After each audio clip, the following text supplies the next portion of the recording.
Hello and welcome to the programme. With us today in the studio is Joe Allen, who's a professor of mathematics, and Sally Evans, who actually worked for the British Secret Service for over 20 years. They're both here with me to discuss the importance of secret codes throughout history. Good afternoon. Hello. Sally, now I understand that a code invented during the reign of Roman Emperor Julius Caesar was used for hundreds of years after his death. Yes, amazingly it was. It was quite a simple code, really. All the letters of the alphabet simply moved 3 places. So, A became D, B became E, etc. How is it possible that the code remained unbroken for all that time? Well, we often forget that back in those days not many ordinary people knew how to read. So that's probably one of the main reasons why it lasted so long. When did people start working out how to break codes? Well, one of the earliest people to ever break coded messages was an Arab mathematician called Al-Kindi, who lived in the 9th century. He was an extremely intelligent man, and he wrote 290 books on medicine, linguistics, astronomy and mathematics. He even wrote 1 or 2 on music. At the time, he was known as the philosopher of the Arabs, and in fact, his book on deciphering codes was only rediscovered relatively recently in Istanbul in 1987. Yes, and actually it was because he knew a lot about maths and languages that he was able to understand how a code could be broken. He did it by working out how frequently each letter was used in a language. Can you explain that in a little more detail? Yes, for example, let's take the English language. If you take any general text in English, you'll find that the letter E is the most frequent. And when you've worked out how often each letter appears, then you have a way of breaking the code. Ah, I see. So you look for the most common letter and you assume that letter represents the letter E. That's right. And letters in the code that have a very low frequency will probably represent Q and Z because they only occur very rarely in English. That's very interesting. But do all codes use letters of the alphabet? No, some use symbols, which just means that you look for the most frequent symbol instead of the most frequent letter. In fact, the author Sir Arthur Conan Doyle, who wrote the Sherlock Holmes books, used stickmen as a code in his book The Adventure of the Dancing Men. In that story, Sherlock Holmes manages to break the code when he realises that the dancing men represent letters of the alphabet. So, it seems that Conan Doyle knew about Al-Kindi's way of deciphering codes. Definitely. And is Al-Kindi's way of breaking codes still being used today? I started studying Spanish after I went to Argentina on holiday last year. I'd never been to South America before, and I couldn't speak a word of Spanish. While I was travelling around the country, I picked up enough words and phrases to get by. I was told that my pronunciation was quite good, so when I got home, I decided to learn Spanish properly. A friend recommended a school, and I've been going there for about 6 months. I always enjoy the lessons, and the language is taught in a communicative way. I think that I've learnt a lot since I started. It's not all fun, though. At the moment, I'm studying for my first exam. Hi, my name's Tim. Hi, I'm Mia. Nice to meet you. You too. You went to Professor Lee's geography lecture yesterday, didn't you? Yeah, but I didn't understand very much. Oh, neither did I. But don't worry about it. It's only the first one. Yeah, I suppose so. Anyway, how's your first week going? Oh, it's just been crazy. I haven't stopped since I got here. No, me neither. And it's a huge campus. I keep getting lost. Yeah, so do I.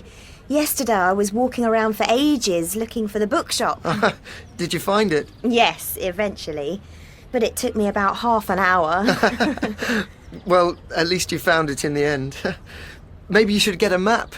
I did have a map. I just couldn't work out where I was to start with. So, what are you studying? I'm doing a degree in environmental science. Are you? My brother's done that course. He graduated last July. Did he? Has he found a job yet? Yes, he has, actually. He's just started working for an environmental charity in London. He doesn't get paid very much, but it's a start. Well, that's encouraging. And what are you studying? Geography and economics. Oh. Most people think economics is really boring, but I don't.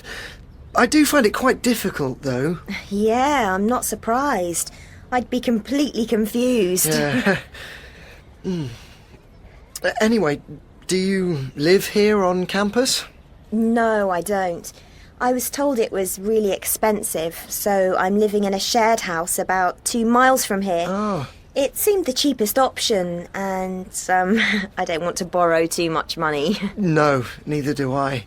I've already got a student loan, and I've spent quite a bit of it already. Yeah, I know what you mean. Right, I have to go. I've got a lecture at 2. So have I. Maybe see you again soon. Yeah, I hope so. And try not to get lost again. I'll do my best. Bye. Hi, Mia. Have you had lunch yet? Yes, I have. But I can stay and chat for a bit. Great. So, what did you do last night? Well, I was going to go out with some friends, but I didn't in the end. I did catch up on some sleep, though. I was in bed by 10:30. It's been a busy few days, hasn't it? Yes, it has. And I do need my sleep. Me too. What are you doing this evening? Nothing special. Why do you ask? Well, I'm going to see a band. Are you? That sounds fun. So, do you fancy coming along? Yeah, sure. Call me later. Here's my number. Thanks. Oh, by the way, did you find your lecture yesterday? Yes, I did. And I didn't even need a map. My worst exam moment happened when I was caught cheating by my mum after a history exam. I really liked history classes, but I didn't have a very good memory. So on the morning of the exam, I wrote loads of important facts and figures on the insides of my shirt cuffs. I made sure that I got to the exam room really early so I could sit at the back. I managed to answer quite a few questions using the stuff I'd written on my shirt. I was terrified that I was going to get caught, but luckily the teacher never noticed what I was doing. Stupidly, though, when I got home, I was so happy the exam had finished that I just got changed out of my school clothes and left them on my bed.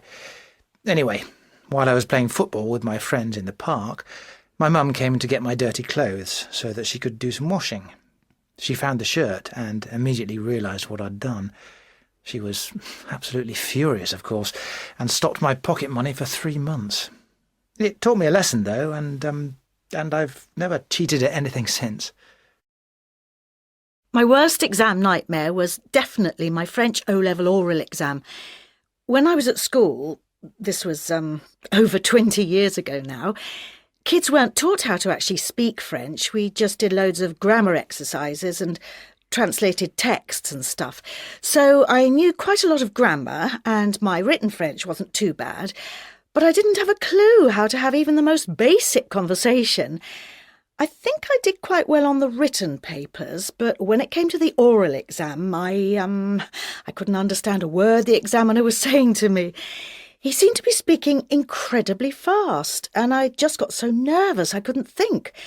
The only thing I knew how to say was "je ne comprends pas," which means I don't understand, of course. So every time the examiner asked me a question, I just said "je ne comprends pas." That was all I said in the whole exam. The examiner probably thought I was an idiot, but at the end of the exam, he did tell me that I had very good pronunciation. I still failed, though, obviously. Sue, over here. Hi, Kim. Great to see you. It's been ages, hasn't it? Yeah, a couple of months at least. How are things? Oh, pretty good, thanks. What about you? Yeah, I'm fine. I'm still working at that new place I told you about.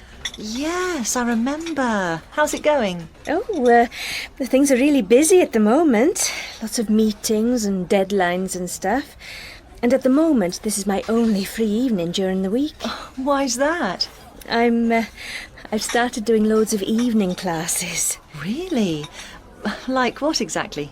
Well, last night I did creative writing. Uh-huh. It sounds fun, but actually it's quite challenging. How do you mean? Well, we have to write something in class every week, like, yesterday I had to imagine I was an animal and write a story about a typical day. Things like that. Yeah, I see what you mean. What's the teacher like? Oh, he's great. Very enthusiastic and supportive. He's written 2 novels, so I guess he knows what he's talking about. I'm sure he does. What else are you doing? Well, on Mondays I do a photography course. I got a digital camera for my birthday and there are lots of things I don't know how to do. Such as? Things like taking close-ups, getting the photos to print out properly, that sort of thing. Oh, and I'm doing a computer course as well. It's really difficult, actually. Is it? How come? Well, we're doing website design, and everyone else seems to know a lot more than I do. I'm in the intermediate class, but I might change to beginners. Wow, you are busy, aren't you? Yes, I am. But being out almost every night is actually helping me relax more. In what way? Well, you know, I used to work late most evenings, but now I have to be at my classes by 6:30. And if I force myself to do something different in the evenings, it helps me sleep better. Right. Maybe I should start doing some. Well, you could always come to my dance class tomorrow night. What sort of dancing? Salsa. I go every week. Really? Who with? A few people from work. We're all beginners, but it's great fun. You should come. You'd love it. Well, I'll see if I'm free and let you know. Great. Anyway, enough about me. What are you up to at the moment? Well, I'm off to the USA on Sunday. Are you? How long for? 2 weeks. Is this work or holiday? Holiday. First, I'm going to my cousin's wedding in Seattle. Are you? Who with? My brother, Frank. I'm rather nervous about the whole thing, though. Really? How come? Frank and I don't really get on particularly well. How do you mean? We tend to argue quite a lot. Yes, families can be difficult, can't they? And what else are you doing? After the wedding, I'm going on a trip that my friend Brad's organised. Are you? What sort of trip? We're going walking in the Rockies. How long for? 5 days. Oh, I can't wait. I resent the government telling me what I should and shouldn't eat. And, anyway, they keep changing their minds about what's good and bad for you. You don't know what to believe. For example, we're always hearing stuff about fat being bad for us. It causes heart attacks and all that. But I heard on the radio only this morning that the French eat a high-fat diet, and they have fewer heart attacks than we do in America. So where does that leave us? As for me, well, I don't care about how much fat I eat. Every day when I get home from work, I'll have a coffee and half a packet of chocolate cookies. That's a lot of fat. But, I know what I like, and I eat what I like. I've always been like that. Tonight, I'll probably have a burger and fries for dinner. Even more fat. And you know what? My mom's always telling me what I should and shouldn't eat. And the joke is, I never get ill. And she's ill all the time. Most of the time I watch what I eat, but sometimes I'll eat things that I know are unhealthy, like ice cream or pizza. But when I was a teenager, I'd get up in the morning and go straight to the cookie jar. I used to be addicted to chocolate chip cookies. My mom used to hide them from me. And then I read a lot of books about health and nutrition, and I knew I had to change. One of the big killers is fat, so I'm always reading food labels to see what the fat content is. It drives my girlfriend crazy. And did you know that Japanese people have far fewer heart attacks than Americans? That's because they have a very low-fat diet. You know, stuff like sushi, rice, that sort of thing. They don't add fat to anything. Well, that's what I heard anyway. I've been running a sandwich delivery service in the centre of the city for over a year. When I first started, I wasted loads of time because I wasn't at all organised. After I'd started making the sandwiches, I'd realised that I hadn't got everything I needed for all the different fillings. That meant I'd have to spend another hour in the supermarket, or even a couple of hours sometimes. So then I was late with all the deliveries. But 4 or 5 months ago, I did a time management course. It was rather expensive, but I got a lot from it. They taught me simple things like how to write good lists. Now I have a file on my computer for all the food I buy, so when I go shopping, I just print the list off. They also suggested timing how long it takes to get from one place to another, and that means I can be more realistic about how long I need to deliver all the sandwiches. And my regular customers all order in advance now, so that means I can get all the food at the same time and nothing's wasted. Yeah, things are a lot more organised now. And I've also stopped trying to make the perfect sandwich. People don't notice the difference between excellent and perfect. Yes, the business is improving, and I'm sure it's all due to that course I did. As part of the introductory week at university, we had to do a time management course.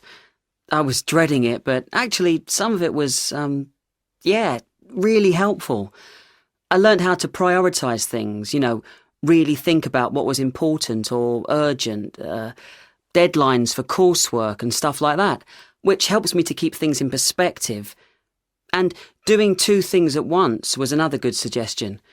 So if I'm travelling, I'll listen to my taped notes, or while I'm in the shower, I'll try to remember things from my last lecture. But some of their suggestions were totally unrealistic, like how long you have to study for each subject. So if a subject is difficult, they recommended you study 4 hours for every hour in class. That means I should be studying maths for 20 hours a week outside of class. No way am I going to do that. But one thing that really surprised me was they told us not to be perfectionists. You can't be perfect, so you only disappoint yourself. I think that's right. As the course leader said, there will always be people weaker and stronger than you. Just learn to live with it. Yeah, it was a good course. I think I learnt a lot. Jenny, you haven't touched your sandwich. Look, Liam has nearly finished his. Don't want it. OK, go and play with Harriet then. Oh dear, she's hardly eaten anything. Don't worry about it. It's best just to let kids eat when they want. I don't know about that. I think it's important for kids to get used to good eating habits as early as possible. That's what I did with my kids. And when I look after Liam, that's what I do with him. Right from the word go, you should make them stay at the table until they finish their food. I can't really see the point of forcing kids to eat. I think that just makes kids hate meal times and food becomes a bigger problem. Oh, do you think so? I think if kids aren't allowed to play until they've eaten their food, they soon learn to empty their plates. You have to be strict right from the beginning or they just get into bad habits. I see what you mean. Oh, I wouldn't say that. I've never been strict with Harriet, and she eats anything. All you have to do is make it fun. Like, for example, letting them help when you're getting food ready. I see your point. I must admit, we always send Jenny out of the kitchen when we're cooking. Quite right, too. It's dangerous in a kitchen for a 5-year-old. I suppose that's true, actually. But life's dangerous for a 5-year-old. They're always falling down and stuff. And I don't mean... I'm not suggesting you leave the kid alone in the kitchen to make the meal. You're there supervising everything. I should imagine it slows everything down if they're helping you. OK, yes. But on the other hand, they're learning valuable life lessons. You might be right there. That's a good point. Well, I'm still not convinced. What can a 5-year-old do to help in the kitchen? Little things, like letting them get things for you out of the fridge or the cupboards. Or let them wash the vegetables for you. Just simple things.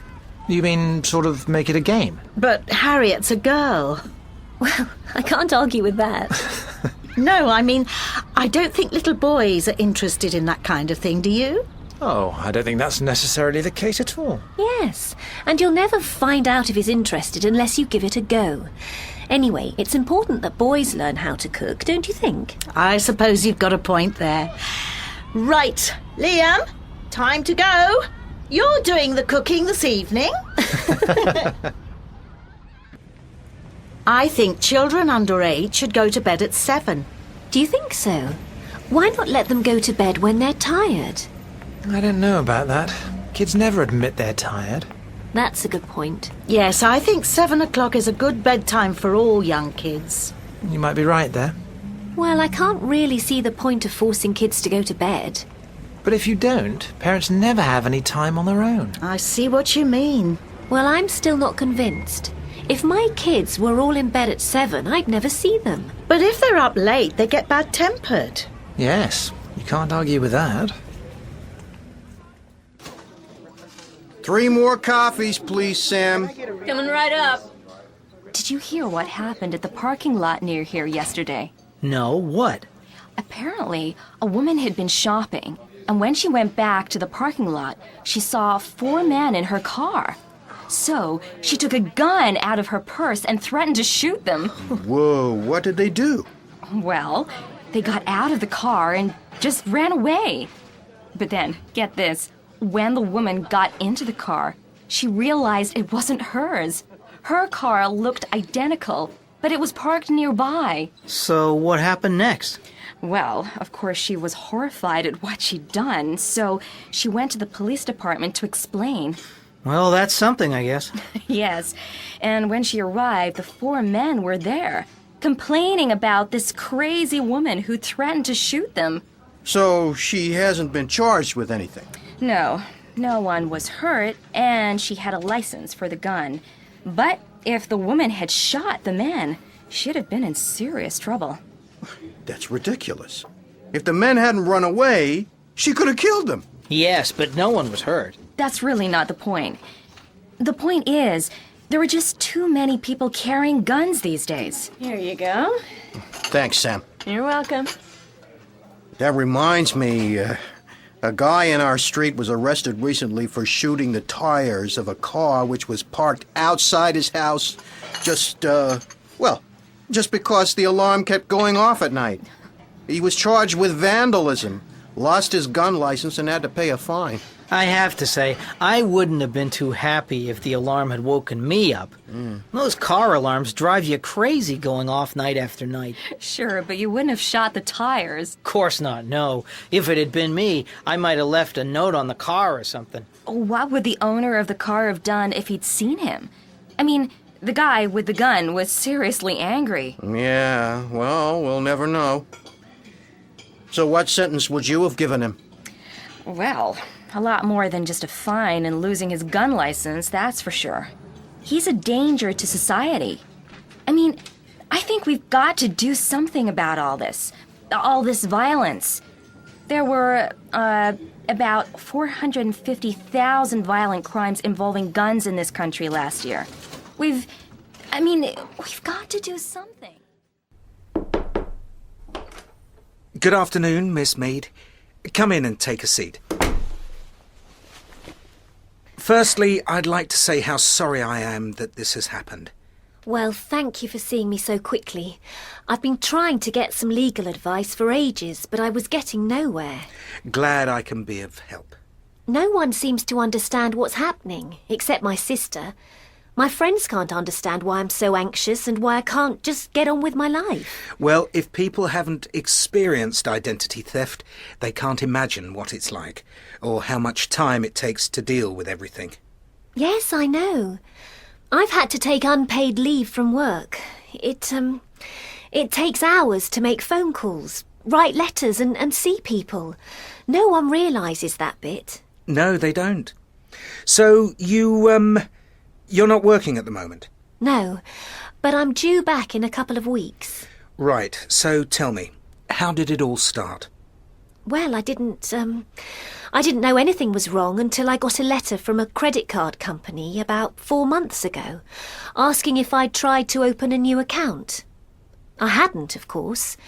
So I decided to check into things further and found that there were 6 new credit cards and 2 new bank accounts in my name. This other person had run up huge bills on the credit cards and both bank accounts were overdrawn. So what did you do? I went to the police. They took all the details, but basically they said that they couldn't do anything until I showed them some evidence that I hadn't spent all the money. Yes, well, that's where I can help. So, who have you been in touch with so far? Obviously the credit card companies, but it hasn't stopped this other person using the credit cards. I also, I told my bank to close the accounts that weren't mine, but as soon as one account was closed, she opened another. Yes, once this woman was in the system as you, she could do just about anything. So it seems. Anyway, I also called my mobile phone company to tell them to close a new account that had been opened in my name, and they said that they had to check with the other Bonnie Mead. And what happened? They believed her and closed the case. So no one believed you? No. I even asked the credit card companies to send me copies of documents that I hadn't actually signed, and they did send them, but they sent them to her. It was unreal. I couldn't believe it was happening. Right. Let's see what we can do to get your life back. First, I'd like a copy of all your bills. Then if you could... Hello? Hi, Bonnie. I got your message. I called back, but you were out. You sounded in a terrible state. Would you like me to come round? No, it's okay. But thanks for offering. I feel much better now I've spoken to a lawyer. Oh, yes. How did it go? Well, I was there for about an hour and he was very helpful. However, there was another threatening letter waiting for me when I got home. Oh, no. Who from this time? It's another one from Hillard's department store, would you believe, saying I still owe them £1,000 for that sofa I never ordered. I mean, I wouldn't mind, but I spent 2 hours on the phone to them about it last week. Oh, let me give them a ring for you. No, thanks. I'd better phone them myself. If you called them, it might get even more confusing. Yes, it probably would. Anyway, what did the lawyer say? Well, he wasn't impressed with my filing system, with everything in one file. The first thing he wants me to do is to put it all in different files, one for each company, and order all the bills by date. I'm not looking forward to doing that. Would it help if I sorted it out for you? It's a really boring job. Are you sure you wouldn't mind? Of course not. I'm good at things like that. Thanks. That'd be a great help. Don't think I can face going through all those letters again. Anyway, enough about me. How are things with you? You're off to see Meg in Paris soon, you lucky thing. No, I can't go now. Nigel can't look after the kids because he's got to go to Rome for work. Well, why don't I look after the kids? Are you serious? Of course I am. Well, it'd be wonderful if you could. Right, that's settled then. Thanks. Do you want to come and stay here? I'll make a bed up for you if you like. No, don't worry. It'd be easier if I brought the kids back here. I could get our babysitter to come and help you in the evenings. You know, put them to bed and stuff. No, that's okay. I can manage. So, when are you off? The Eurostar leaves, at 6 o'clock on Thursday evening. What if I picked the kids up from school and brought them straight here? As long as you don't mind. No, not at all. That'd be great, thanks. So, how long do you want me to look after them? Oh, I thought I could leave them with you until they're all 18. Oh, yes, right. In 1987, the world's best sailors were competing in the America's Cup yacht race off the coast of Fremantle in Western Australia. One day, one of the sailors went for a drive in the outback and accidentally ran over a kangaroo. The sailor got out and leaned the dead kangaroo against the side of the car. Then he decided to put his America's Cup team jacket on the animal and take a few pictures to show his friends. However, it turned out that the accident hadn't killed the animal. It had only knocked it out.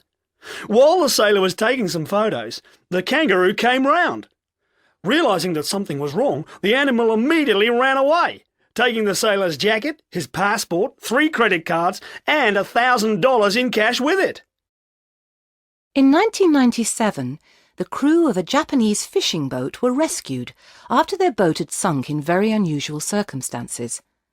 According to the fishermen, the boat had been sailing in calm waters when a cow fell from the sky and crashed through the boat. Unfortunately, the police thought the crew had made the whole story up and arrested them. They remained in prison while the police tried to work out why the boat had sunk. Eventually, the pilot of a Russian transport plane told the police what had happened. Before they took off from their Siberian airbase, the plane's crew had stolen some cows from a nearby field.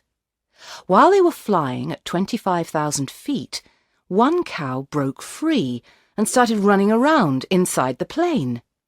The crew managed to push it out of the door and into the sea. Or so they thought. A woman from California had been trying to get rid of all the bugs in her home for years, but without success. Then in December 2001, she bought 19 bug bombs, which were designed to spread insecticide over a wide area. She put all the bug bombs in her house, but unfortunately, she hadn't read the instructions, which warned that no more than 1 bomb should be used at any one time, and they should never be used indoors. All 19 bug bombs went off at the same time, completely destroying the building and causing over $150,000 worth of damage. A number of bugs were also hurt. 100 Years of Solitude by the Colombian author Gabriel Garcia Marquez is the novel that made magical realism popular around the world. It tells the story of 7 generations of the Buendia family who live in an isolated South American village called Macondo. This is a place where supernatural happenings are part of everyday life. At one point, everyone living in the village suffers from both insomnia and amnesia. Many characters also have magical qualities. One man whose girlfriend is the most beautiful girl ever born is always followed by hundreds of butterflies, and people who die early in the story often return as ghosts. The book has dozens of characters, which can make the plot difficult to follow, but a family tree helps you work out who's related to who.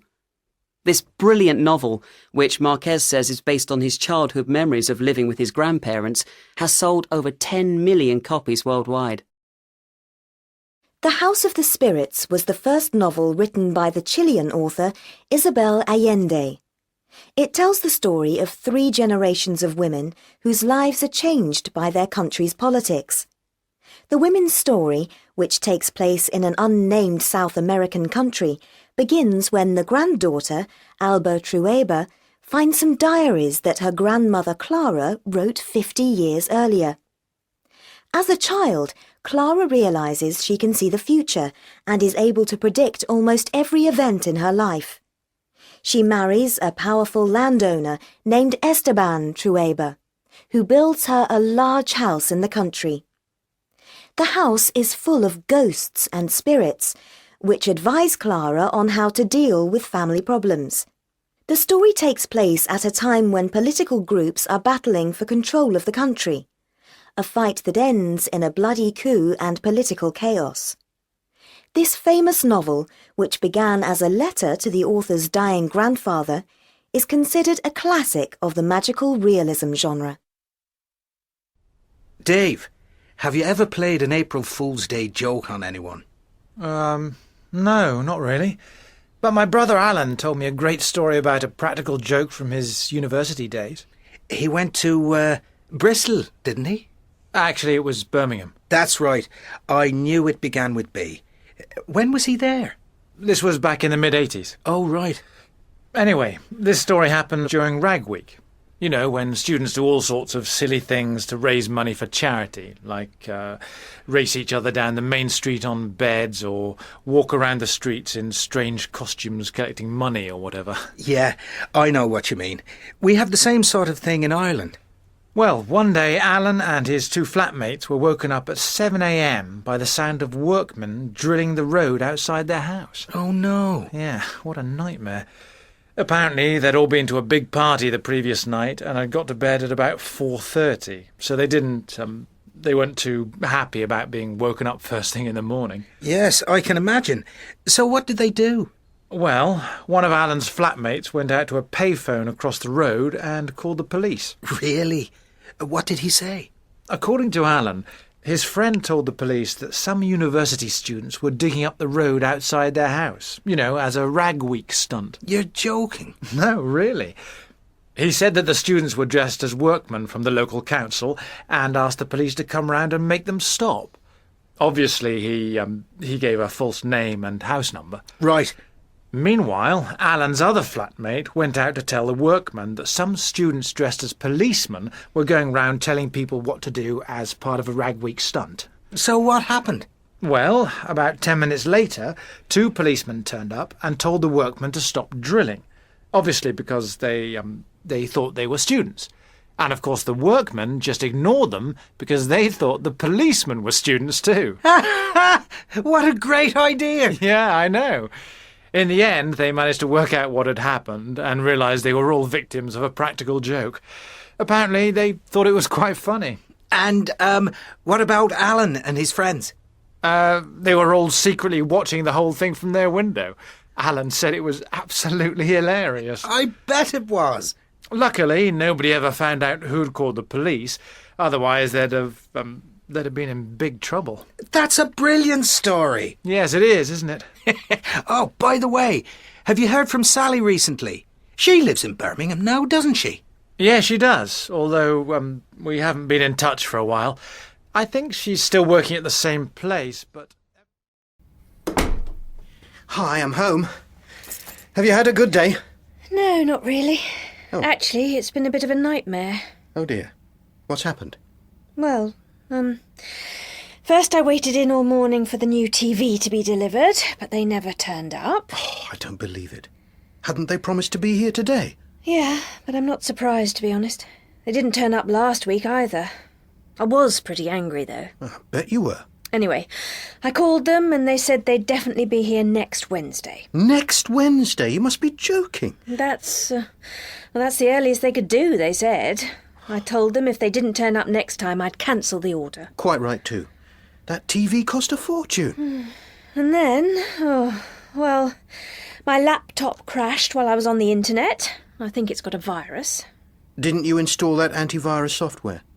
Well, not exactly, no. Well, no wonder you've got a virus. Oh, I'll have a look at it later if you like. Thanks. What else? Jack got sent home from school. Oh, no, not again. What did he do this time? He was caught fighting during the break. You're kidding. Oh, that boy drives me crazy sometimes. I keep telling him to stay out of trouble. Why on earth doesn't he listen to me? He said that the other boy started it. Well, he would say that, wouldn't he? I don't know what to do with him, Steve. I really don't. Don't worry, we'll work it out. I'll go and talk to him in a bit. Oh, there was one piece of good news. My brother Derek called. Guess what? He's finally found a job. Wow, that's fantastic news. What sort of job? It's in a department store selling furniture. Poor Derek. He's been unemployed for so long. I'm really pleased for him. Yes, I can imagine. Did you ask him round this weekend? Oh, no, I forgot. I'll call him again later. Anyway, I'm dying for a cup of tea. Want one? Yes, please. And is there anything to eat? I'm starving. Dinner's in the oven. So, how was your day? Well, I had quite a good day, actually. Guess what? I've been promoted. Wow! That's fantastic news! Yes, I'm over the moon about it. I can imagine. No wonder you look so happy. I'm really pleased for you. Thanks. And I get a 40% pay rise. You're kidding! Mm-hmm. Anyway, weren't they going to give the job to Stuart? Yes, they were, but I'm not surprised they didn't, to be honest. He was really angry when he found out, though. Oh, I bet he was. And we're going to Florida this weekend to celebrate. You must be joking. That'll cost a fortune. Hello? Hi, Diane. It's me. Oh, hello, Emma. How are you doing? I'm fine, thanks. And how are Katie and Paul? Oh, they're fine. Katie's doing her GCSEs at the moment. How are they going? Very well, I think. She's been working really hard, and I think she's going to pass them all. Oh, that's good. Anyway, the reason I'm calling is that we're heading down to your part of the world next week on holiday.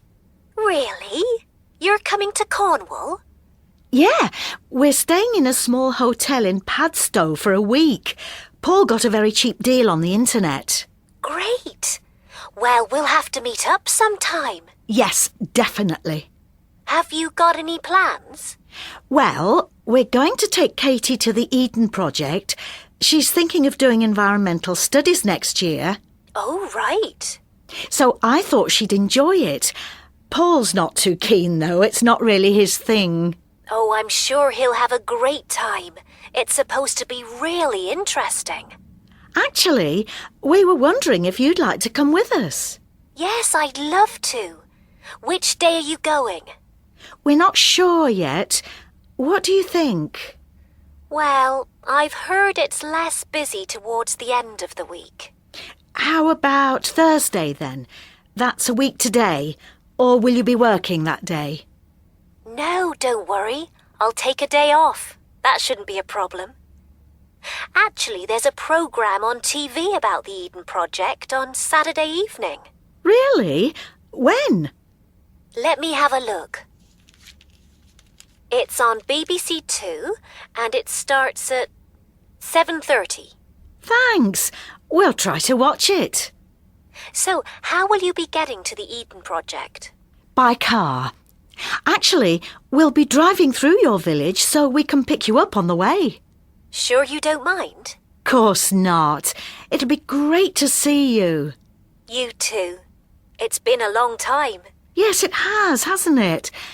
Just think, this time next week we'll be walking around the Eden Project together. Let's hope it doesn't rain. Yes, absolutely. Anyway, what else have you been doing lately? I spoke to Diane. She's coming to the Eden Project with us. Oh, that's good. Which day are we going? Thursday. And there's a programme about it on BBC Two on Saturday at 7:30. We'll be having dinner with your parents then. Oh, yes, I forgot. OK, I'll record it and we'll watch it when we get home. Fine. By the way, I'm going to buy a video camera at the weekend. I thought it'd be nice to take one on holiday with us. Tina has one she never uses. It's brand new, too. Maybe she'll let us borrow it. Well, it's worth asking. I'll give her a ring. Don't worry, I'll be seeing her at my yoga class tomorrow. I'll ask her then. Good idea. Anyway, where's the babysitter? The film starts in half an hour. We're going to miss the beginning. Oh, I'm sure she'll be here soon. Although we still don't really know how our sense of smell works, our love of perfume goes back a very long way. The ancient Egyptians used to put perfumed oils in their hair, and the oil found in Tutankhamun's tomb was still fragrant when it was opened 2,000 years after he'd been buried there.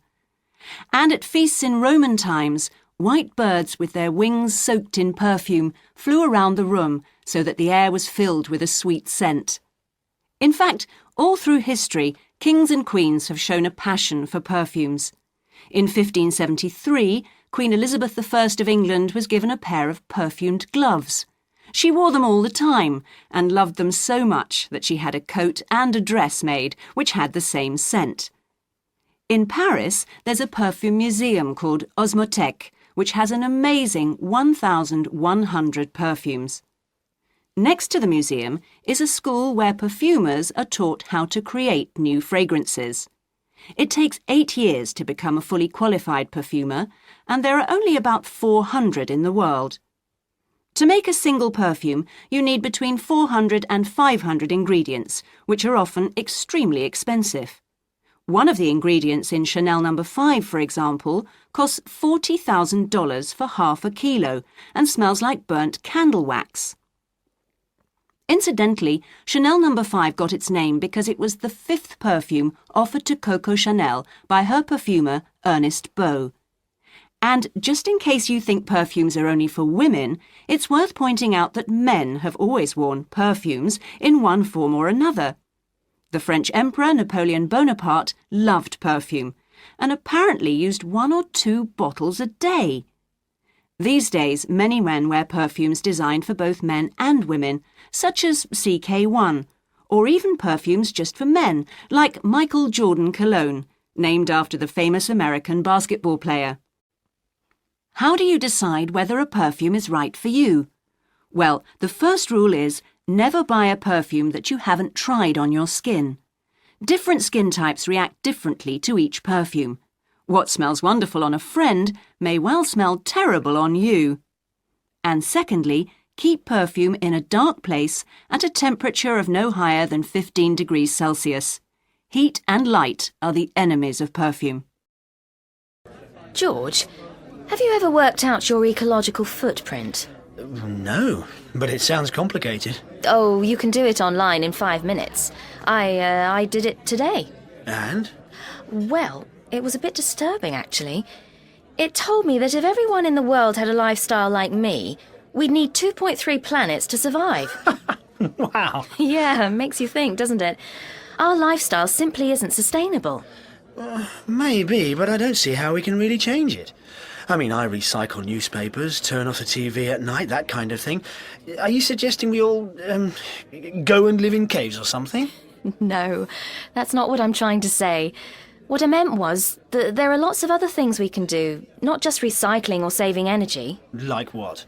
Well, take food shopping, for example.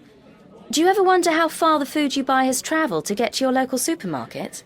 That's an interesting point.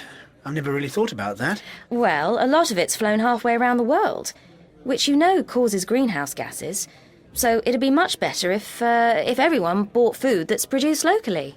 But if we all stopped eating, say, bananas, then the economies of some Caribbean countries would collapse overnight. How moral or ethical would that be?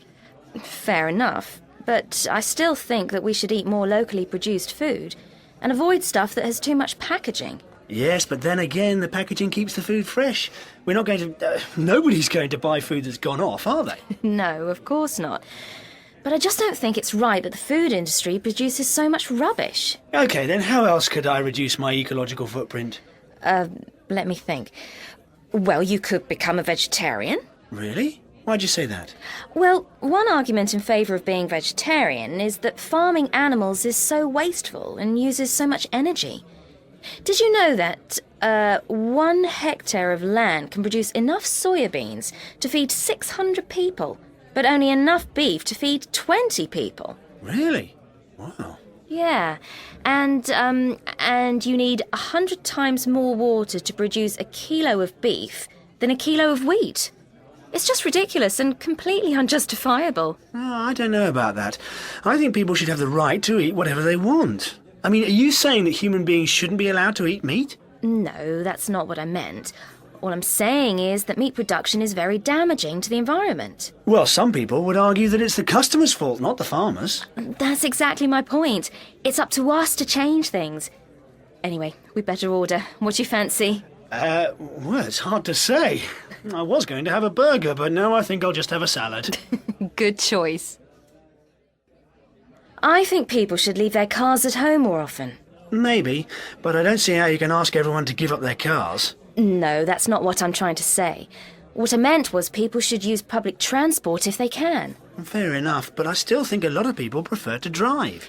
All I'm saying is that cars are a big environmental problem. Yes, but then again, public transport is often more expensive. I know, but it'd be better if we thought about how much transport costs the planet, not just ourselves. That's an interesting point. I've never really thought about that. The section of Kate Fox's book explaining the rules of queuing is fascinating, and the English obey these rules without thinking about it. Jumping a queue will certainly annoy those people queuing properly. However, despite feeling intense anger towards the queue jumper, the English will often say nothing. Staring angrily is more their style. Then there are the rules for saying please and thank you. The English thank bus drivers, taxi drivers, anyone giving them a service. In fact, the English spend a lot of time saying please and thank you, and they hate not being thanked if they think they deserve it. Not saying thank you will often cause a person to sarcastically shout out, "You're welcome." I don't care how long it takes. I want it right. Okay, sorry. I'll have it for you by the end of the day. Bruce is having a go at someone again. By the way, are you going to his leaving party? I might go for a bit. Yes, me too. You know, I'll miss him in some ways. Well, you don't have much contact with him, but I do. And I won't be sad to see him go. He's extremely difficult to work with. He doesn't listen to anyone. Yeah, I was in a meeting with him once and nobody could get a word in. And he's so bad-tempered. If he's like that in the Leeds office, he's bound to upset people. Well, he's unlikely to change his personality overnight. But the Leeds office isn't doing well. And you know, he could improve things there. Yes, it probably will. Although I can't imagine they'll like him. I don't suppose he'll worry about being popular. He's not that kind of person, is he? I remember him saying, "I'm not here to make friends. I'm here to sort out the company's problems." And to be fair, he has. Sure, no question about that. Is he, taking his family with him, do you know? Well, he's likely to be there for at least a year, so I'll be surprised if he doesn't. He's a real family man. But commuting's a possibility, I suppose. He may not want to give up his house here. Anyway, are you applying for his job? Maybe. Do you know who else is going for it? Well, Patrick certainly won't. He knows he doesn't stand a chance of getting it. And I doubt if Lynn will go for it. She's not that ambitious. But Frida may well apply. And if she does, they might give it to her. But you're sure to get the job. You could do it with your eyes closed. No. They don't think I'm very well organised. And they could be looking for someone from outside. I shouldn't think they'll employ an outsider just for a year. Yes, but surely Bruce won't come back to the same job. You're right. He probably won't. I dare say they'll promote him if he's successful in Leeds. Oh, here he comes. Dawn, if you've finished, can I see you in my office? Right. No, I definitely won't miss him. Good luck. Thanks. See you later. Hello and welcome to the programme. With us today in the studio is Joe Allen, who's a professor of mathematics, and Sally Evans, who actually worked for the British Secret Service for over 20 years. They're both here with me to discuss the importance of secret codes throughout history. Good afternoon. Hello. Sally, now I understand that a code invented during the reign of Roman Emperor Julius Caesar was used for hundreds of years after his death. Yes, amazingly it was. It was quite a simple code, really. All the letters of the alphabet simply moved 3 places. So, A became D, B became E, etc. How is it possible that the code remained unbroken for all that time? Well, we often forget that back in those days, not many ordinary people knew how to read. So that's probably one of the main reasons why it lasted so long.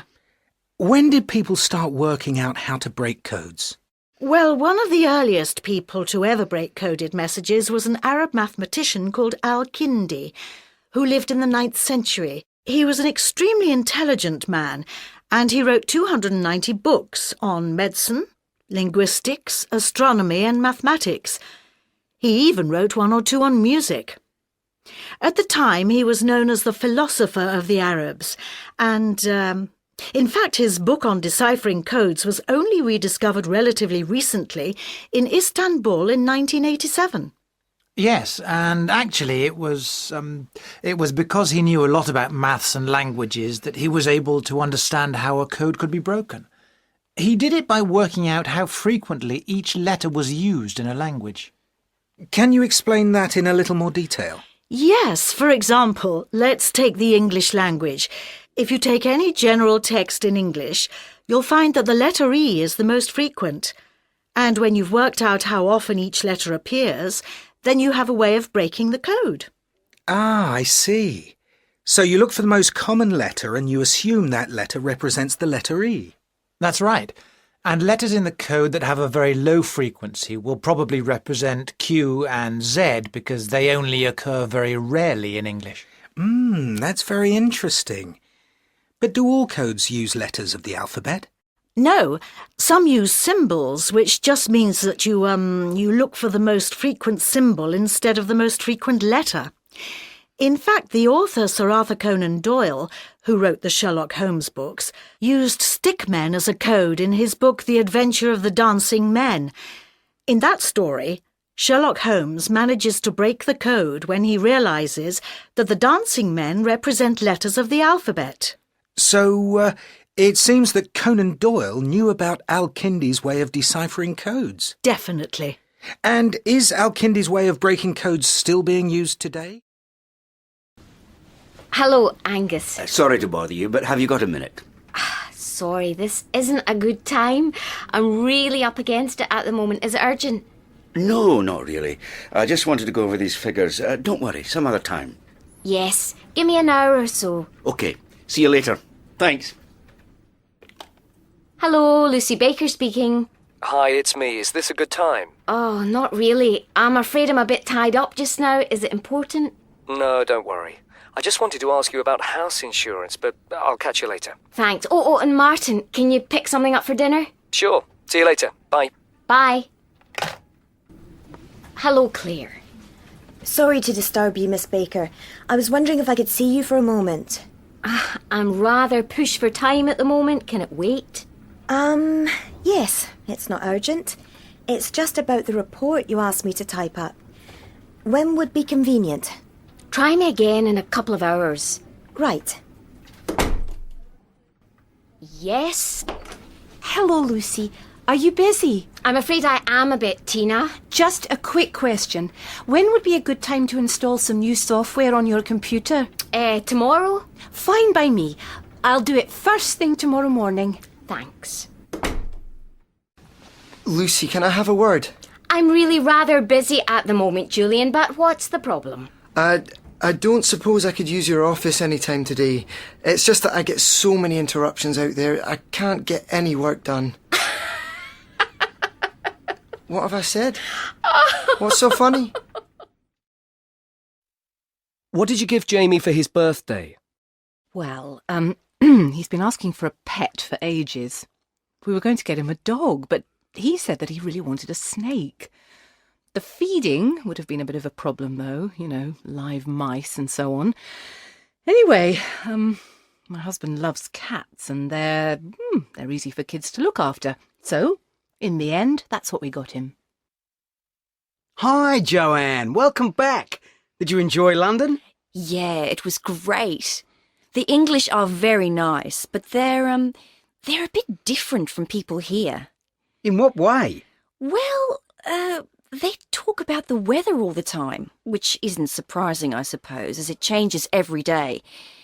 And they're always saying please and thank you, which I thought was very polite to begin with, but I got sick of it after a while. I've heard that nobody talks to strangers on the tube or anything. Yeah, that's right. But I didn't mind that. It was nice to be left alone, actually.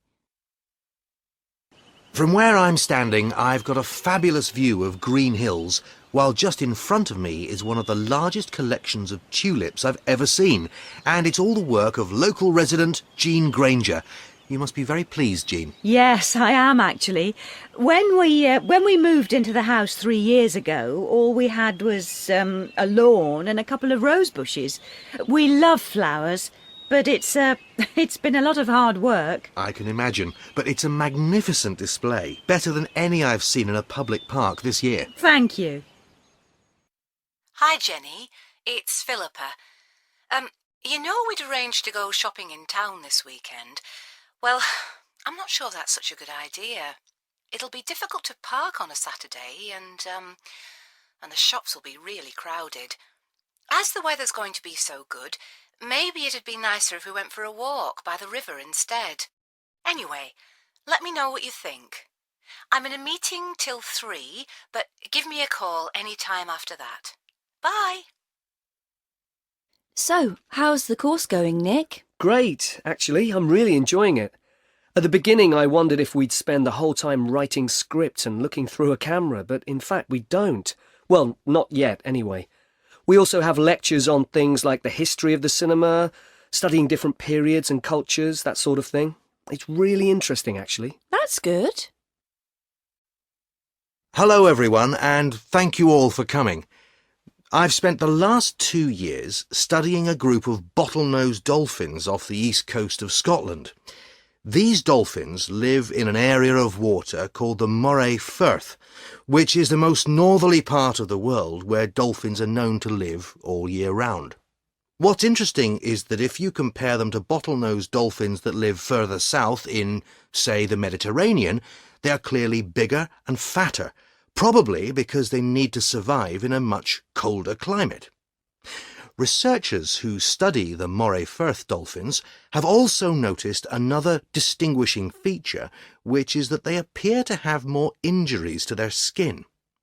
Up until now, people thought this was because the dolphins live in difficult conditions in the water. However, some environmentalists now wonder whether the problems may be the effect of pollution in the sea, and they are hoping to investigate this further.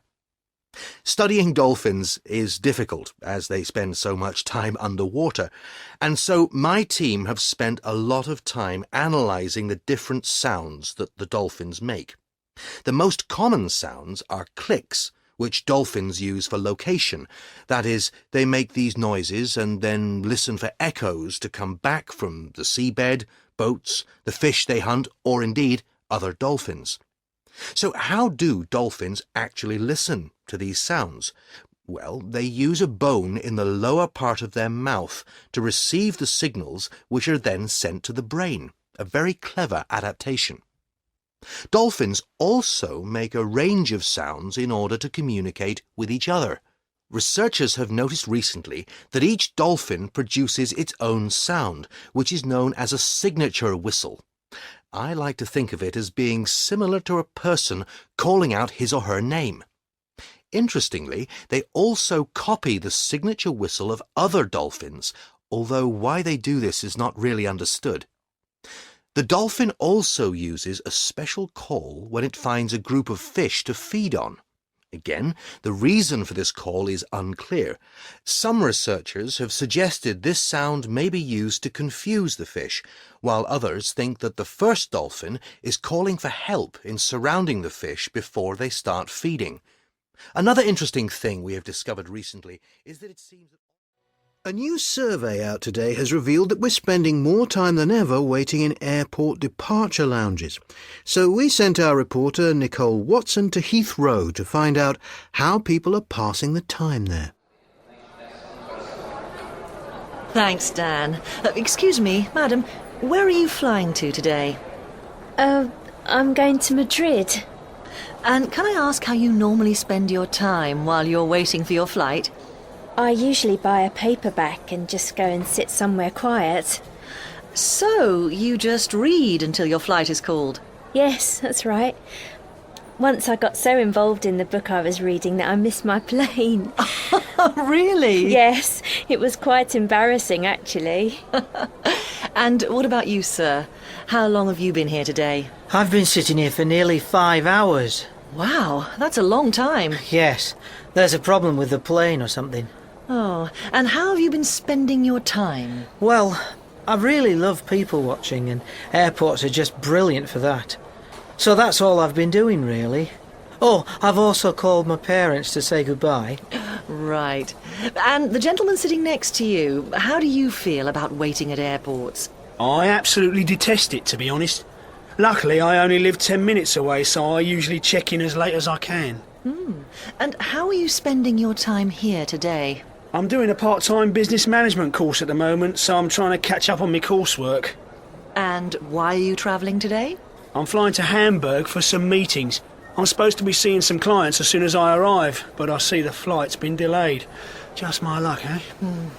And how about you, madam? Well, I've been looking round all the shops. I have 3 kids and I never get time to shop for myself, so I'm having a great time today. Have you bought anything? Yes, a handbag and some perfume. I'm also thinking of buying a camera, but I think they might be cheaper online. And where are your kids now? They're with my husband in that restaurant over there having lunch. My youngest is usually very good, but he's being very difficult today. So we've decided to take it in turns to look after them. Thanks very much. So, that's how people are passing the time at Heathrow today, Dan. Back to you in the studio. Thanks, Nicole. Now, these days, many people seem to... Ah, here's Ian. Hi, everyone. Sorry I'm late. No problem. Clive and I have only just got here ourselves. So how was your first day back at work? Well, it was a bit of a nightmare, actually. Oh, why's that? Well, I'd only been away from the office for like a week, but there were over 300 emails in my inbox this morning. Yeah, that always happens to me too. Well, I love getting emails. It's about the only thing I use the internet for these days. Apart from shopping, of course. Yeah, that's true. I do a bit of shopping online. A bit? Molly, please. Well, you see, it's so easy, isn't it? You just kind of like click on a few icons and that's that.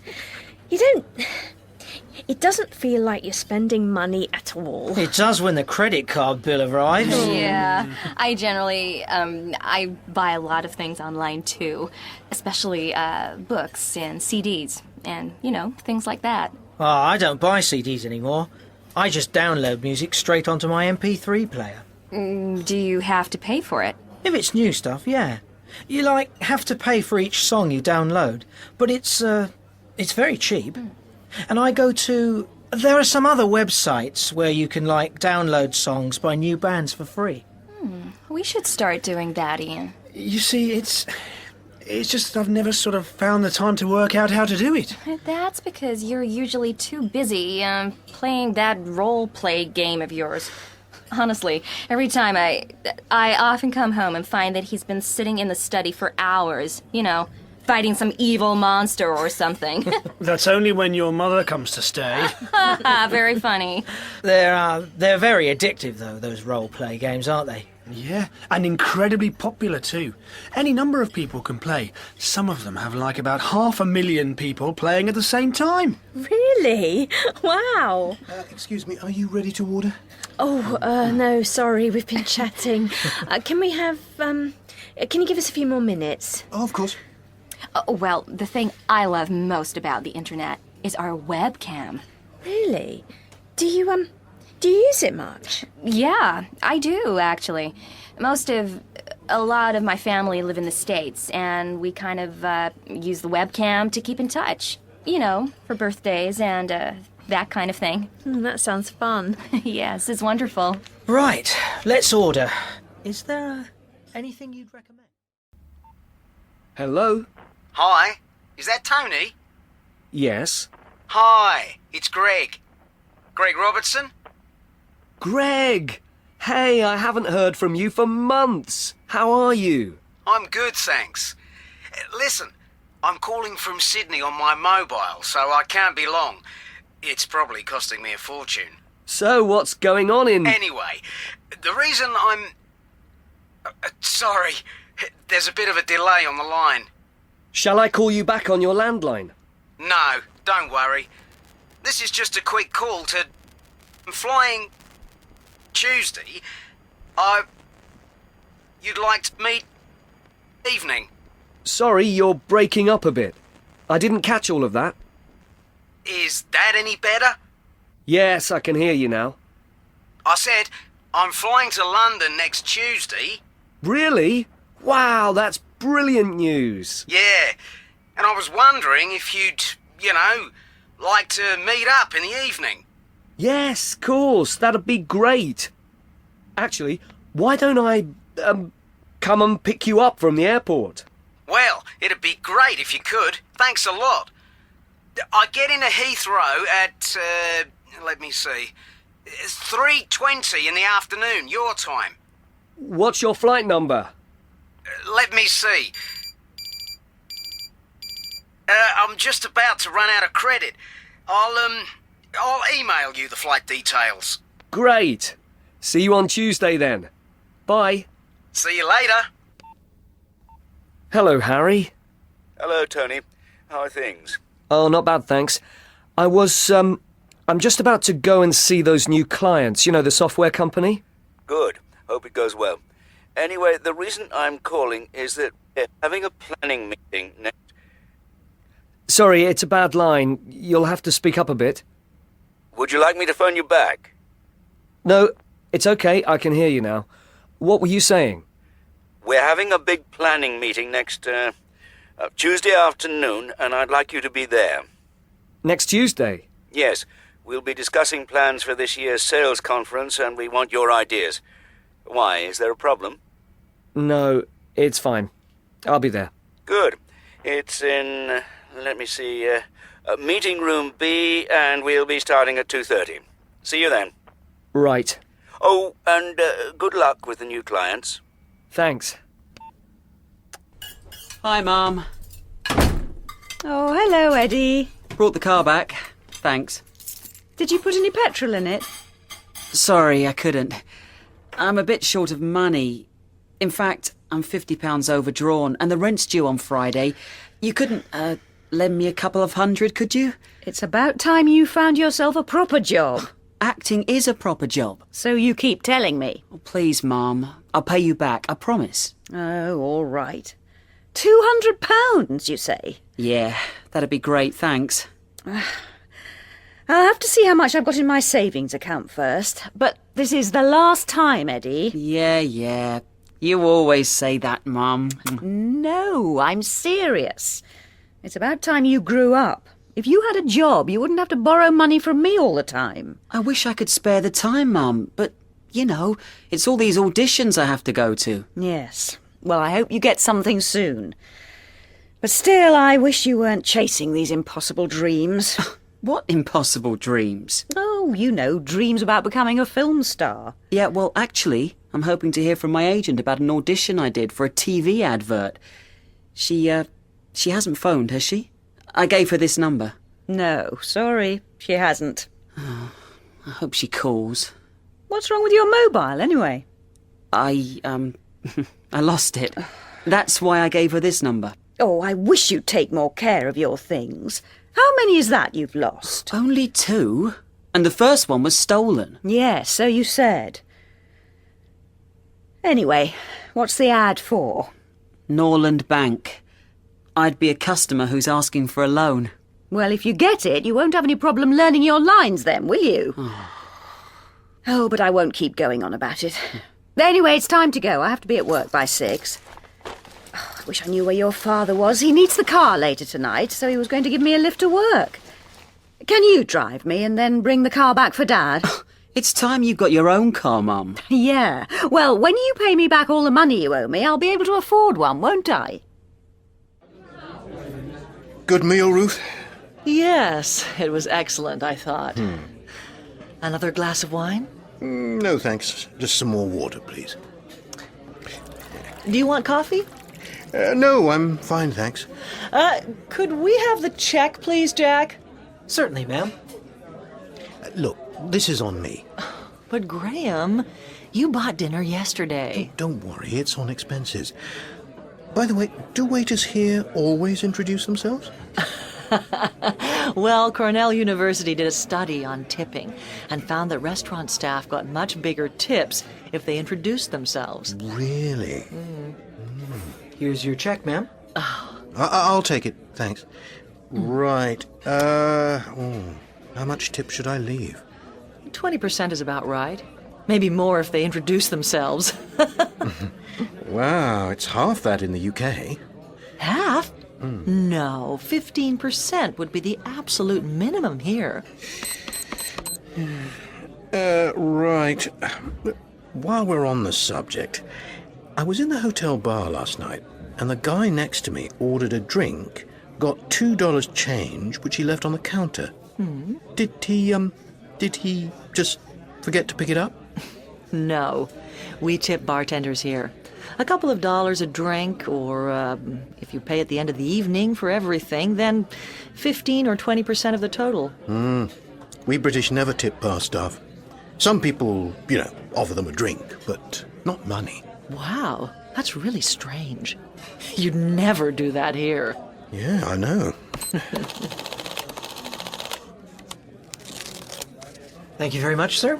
Thanks. Yeah, and tipping New York taxi drivers, there's another thing I'm never sure about. Same rule as restaurants, 15 to 20%, but they wouldn't... You'd never give less than a couple of dollars, even if it's for a short journey across town. Say it's a $6 fare, you'd give them a $10 bill and say, give me back $2 and we're good. Taxi drivers in London generally expect to get a tip too. So, how much do you give? Oh, it varies. Some people just tell them to keep the change, others give 10%. What about hotels in the UK? Do you tip the bellhops? We call them porters. Yes, if they carry your bags to your room, we usually give them, like, £1 or £2. And here? Yeah, you tip the bellhop here, too. $1 a bag and $2 for every journey he makes to your room. And what if you want room service? Yes, we'd always give a tip for room service. A couple of dollars. We'd probably give them a couple of pounds or something. Yeah, knowing who and how much to tip is always a problem when you're in a different country. I remember when I was in Argentina last year. Hello? Eddie, it's Cynthia. Look, I'm sorry that I didn't get back to you sooner. I didn't realise the time. It's been mad here today. Oh, hi, Cynthia. Don't worry about it. I haven't been waiting that long. Well? Bad news about the Norland Bank advert, I'm afraid. You didn't get the part. However, they do want you to do a voiceover for a series of cat food ads. Could be quite good money. Oh, I wish I'd got the bank advert. But, okay, what are they offering? Sorry, forgot to ask. Never mind. I'll take anything at the moment. They'll have a contract for you to sign at the recording studio. You need to go to the studio... Hi! How was work? Oh, quite busy for a Monday evening. Not a great night for tips, though. What are you doing with those flowers? Oh, I'm really sorry. I'm afraid I broke your vase. I'll get you another one. It doesn't matter. I never really liked it anyway. So, did you hear from your agent? Yes, I didn't get the Norland Bank ad. Oh. But I did get a voiceover job next week for some cat food ads. Well, at least that's something. Look, I'm sorry about this afternoon. I shouldn't have said those things to you. Like telling me to grow up. Sorry. I can't believe I said that. I didn't mean to upset you. Oh, forget about it, Mum. It's okay. And I'm sorry for borrowing money off you all the time. But who knows? These cat food ads might lead on to other work. Let's hope so, eh? New improved purr. The cat food no cat can resist.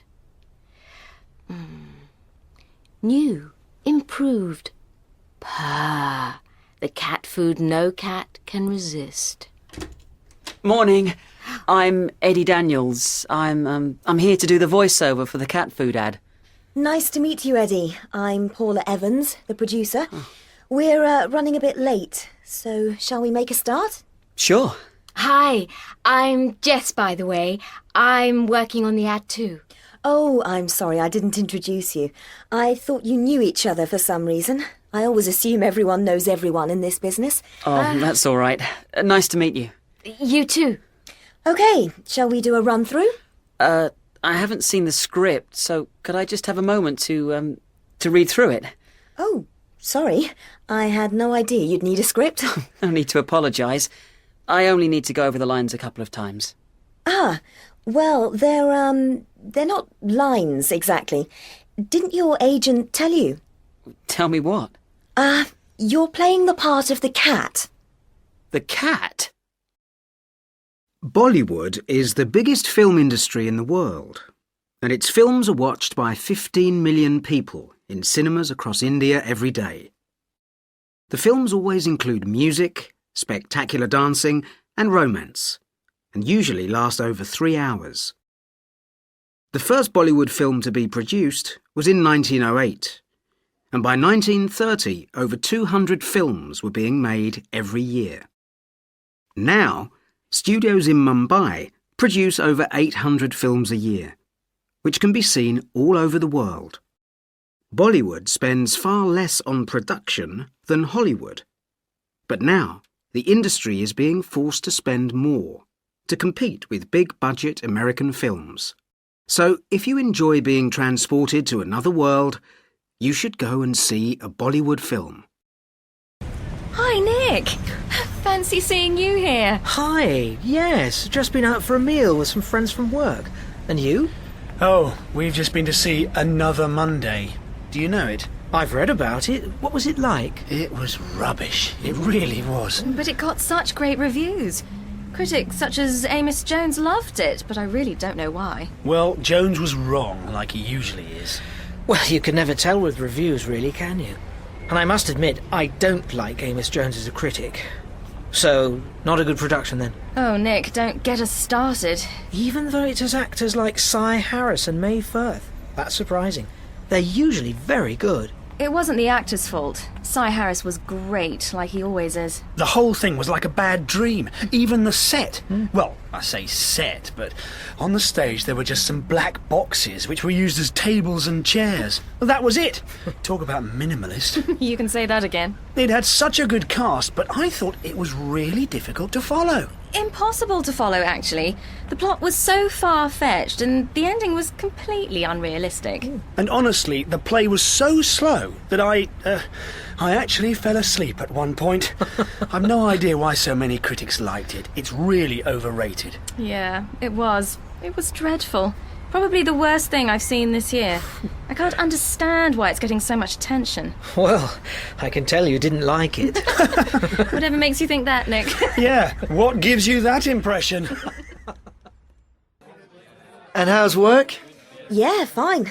And your mum? She any better? Much better, thanks. Did you go and see her last week?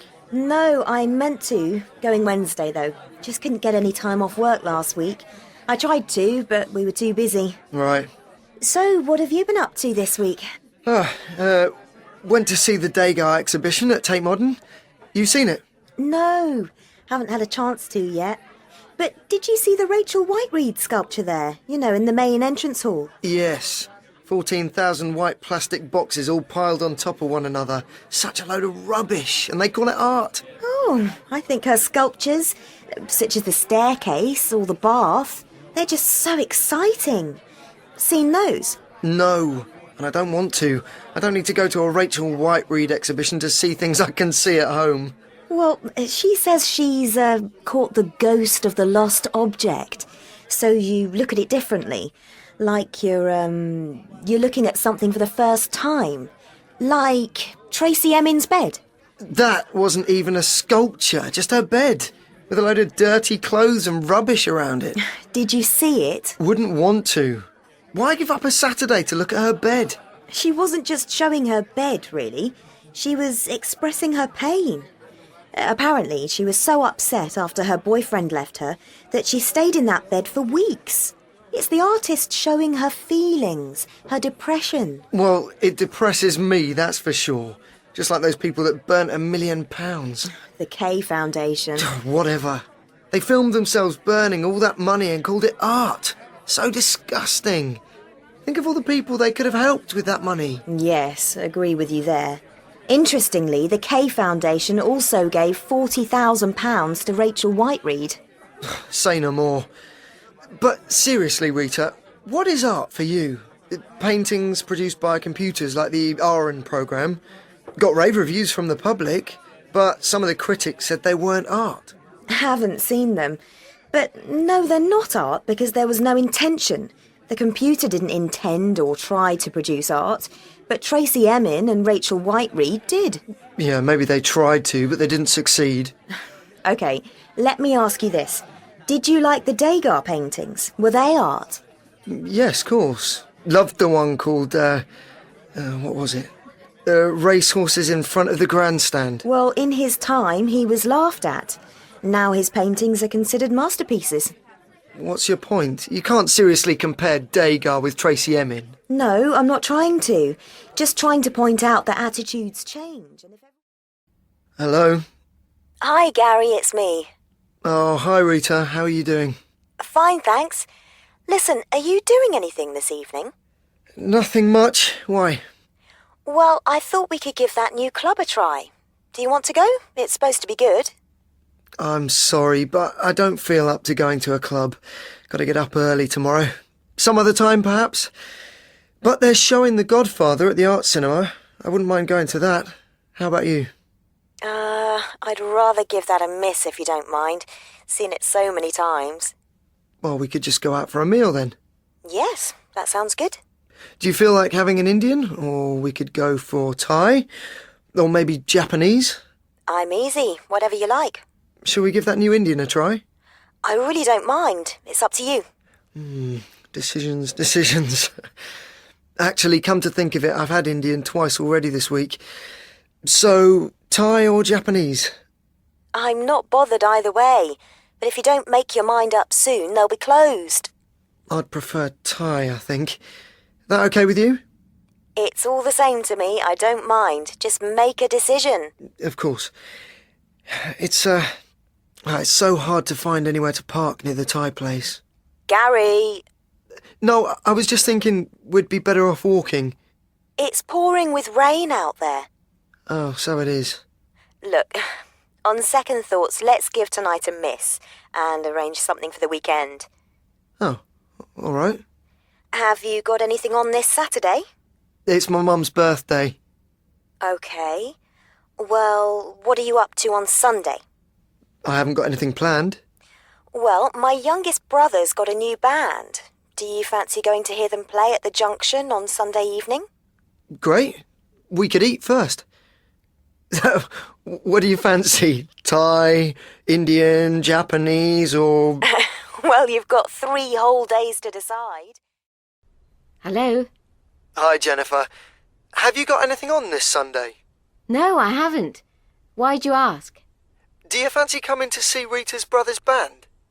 I'd rather give that a miss if you don't mind. No, don't worry, that's okay. So, what are you up to today? Nothing much. Do you want to do something? Well, I wouldn't mind going to see The Godfather. How about you? Great. What time's it on? It's on at 5 o'clock and 8:20. Which do you prefer? I don't mind which one we go to. It's up to you. Let's go to the later one. OK, 8:20's fine. Do you feel like having something to eat first? Sure. What kind of food do you fancy? I'm easy. Whatever you like. I do most things round the house myself, and I even service my own scooter. Well, I just got fed up with being ripped off all the time. Like when I had my washing machine serviced. I'd never had any kitchen appliances serviced before. The guy charged me a £50 call-out charge just for walking through the door. The service was on top of that. Crazy! So, I got my dad to teach me how to do things. I still get my car serviced at the local garage, but I'm going to start car maintenance classes soon, so then I'll be able to do that myself too. Ask me to change a plug and I wouldn't know where to start. No, if I can't get my brother to do things for me, I pay to get them fixed. I've had lots of things done recently. I had to get the boiler serviced because it wasn't working properly. Then the roof was leaking, so I got that fixed. Then the leak left a stain on the bathroom wall, so now I'm having the bathroom redecorated. I wish I were more practical. I'd have saved a fortune. My husband works away quite a lot, so I've had to learn how to do a lot of things myself. In fact, I'm getting better at doing DIY. I actually put some shelves up myself last weekend. But before I put any books on them, I'm going to get my brother to check they're safe first. But there are still things I can't do. For example, I've lost my back door key, so I'll get the door lock replaced as soon as I can. I can't do that myself. I can do a few things myself, like I can change plugs, but I can't do very much else. So, I get my husband to do most things round the house. He's really good at fixing things. He's very practical like that. But he does hate painting, so we usually have the decorating done professionally. But he does pretty much everything else himself, and he's really good and a lot cheaper than a professional. I think all men should help in the home, but every woman I know complains that they get no help from their husbands. For example, none of their husbands can even cook a meal, but my husband Ken can cook anything. He also puts our 2 boys to bed every evening, and because neither of them are old enough to travel on their own, he takes both of them to school in the morning. And if either of them stay at school late, he also goes and picks them up. I tell everyone how great he is, but no one can quite believe just how much he does. All of my female friends are extremely jealous. Did you read that article in today's Independent saying women should give up work to become housewives? Yes, but that's such a middle-class idea. Most couples these days can't live on one salary. They can, they just choose not to. No, they don't. We couldn't live on your salary, Matt. Yes, we could. Well, that's not the point. If women give up their careers to stay at home and look after the family, what do they do if things go wrong and they end up getting divorced? They're too old to start training for a job. Well, they usually get half the husband's money so they don't have to work. They do? No, women staying at home isn't the answer, Matt. Men should help round the house more. Speaking of which, have you read this? Why Men Lie and Women Cry. No. Any good? It's not bad. You haven't read it, have you? I have read it, actually. I bet you didn't agree with any of it. You're wrong. I did agree with it. Well, some of it, anyway. Oh, I am surprised. Didn't think men read things like that. Oh, that's a bit sexist, Naomi. It isn't sexist, it's a fact. You know, men don't usually read that stuff. Well, I did. Basically, it says that if men and women want to live together successfully, they need to understand each other better. Not rocket science, is it? Understand what? Oh, things like how men drive women crazy. How? Well, problem solving, for one. Apparently men like to sort out their own problems. They only talk about problems when they want solutions. You know what women are like. We talk about our problems over and over again. We just want sympathy. But men think they have to give us solutions. And when we don't respond to their solutions, they stop listening. Men do that all the time. No, we don't. Of course you do. It's classic. Yes, it says in the book that women use 3 times more words in a day than men.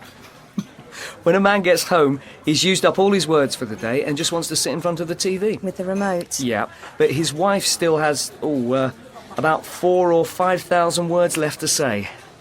And most of what she says is exaggerated. Meaning? Women say things like, I've told you 1,000,000 times, I'll never speak to you again. You never listen to me. That kind of thing. And because men deal in facts, they say, well, I'm listening to you now. That kind of thing. Then the arguments start. Oh, that would certainly start an argument in our family. But men exaggerate too. No, we don't. They do! They go on about how good their car is, how gorgeous their latest girlfriend is, that sort of thing. That's exaggerating. But that's about facts, not emotions. Oh. Women say, you always do this, you never do that, and... But Matt, I never say things like that. So, you 2 newlyweds, how is married life anyway? Matt, where are you? In here? There you are. Can you tidy up the living room, please, Matt? Uh-huh. Thanks. You know, the thing I don't like about this flat is the kitchen. I can't move in there. By the way, that was your mum on the phone. She said they got a bit lost, but they'll be here soon. You're not listening, are you? I am listening, Polly. So, what did I say? My memory's gone. I can't remember a thing. Who are you? What are you doing in my flat? Oh, Matt, you are an idiot. I'm not an idiot. I married you, didn't I? Aw, One thing I love about you is you always laugh at my jokes. don't count on it. Hey, I thought you were tidying up. Come on, Matt, it's nearly 1 o'clock and this room is a complete mess. Oh, and where did you put the stuff for the salad? You didn't ask me to get any. Oh, Matt, I did ask you. I asked you this morning. Oh, sorry. I'll phone Mum's mobile and ask her to pick some up on her way. You can't do that. Yes, I can. She's my mother. She'll do anything for her son. Yeah, right. Go get the salad. Too late. Hello, darling. Sorry we're late. Hello, Polly. Hello. Mum. Son. The thing that amazes me about your mother is she still can't read a map. I can, actually, Tom. One thing that annoys me about you is you never give me time to look at a map. Which way, right or left? I just get flustered. Well, you're here now. Let me take your coats. Oh. Matt, salad. You don't want salad, do you, Mum? Matt? You do want salad, don't you, Val? OK. Back in a moment.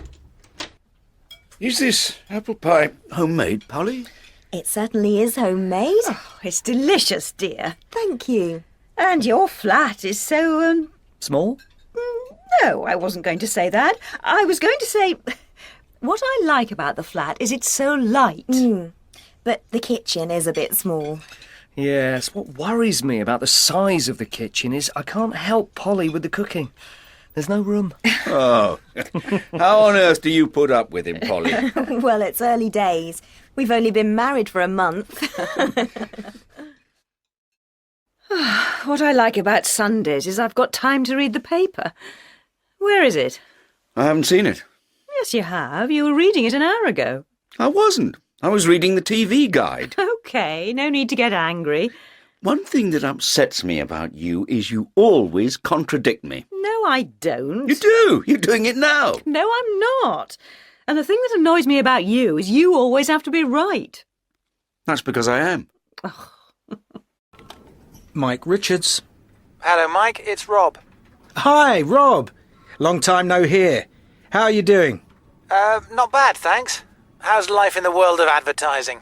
Oh, fine, I guess. I've got a lot of work on at the moment, but between me and you, I've been finding it hard to get down to things recently. Maybe it's time for a change. Yeah, maybe. So, is this just a social call, or...? Well, not exactly. I'd like to, talk to you about a new project I'm working on. Really? What kind of project?